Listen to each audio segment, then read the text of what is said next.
الحمدللہ والصلاۃ علی رسول اللہ۔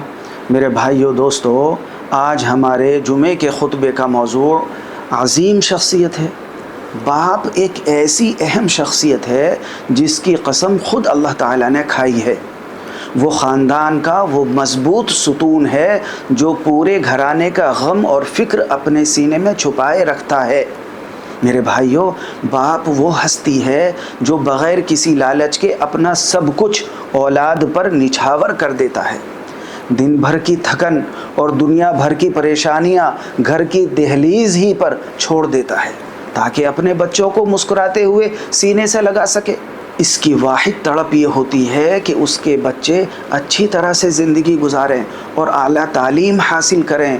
وہ ان کی راحت کے لیے حالات کی ہر پریشانی ہنس کر پی جاتا ہے، مگر اولاد کو خبر تک نہیں ہونے دیتا۔ اگر باپ کی قدر جاننی ہے تو کسی یتیم سے پوچھئے جس کے سر پر شفقت کا ہاتھ رکھنے والا کوئی نہیں ہے۔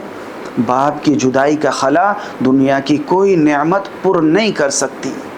تعجب ہے اس بیٹے پر جو باپ جیسی نعمت کی قدر نہیں کرتا ہے، اس پر چیختا ہے، اس کی رائے کا مذاق اڑاتا ہے۔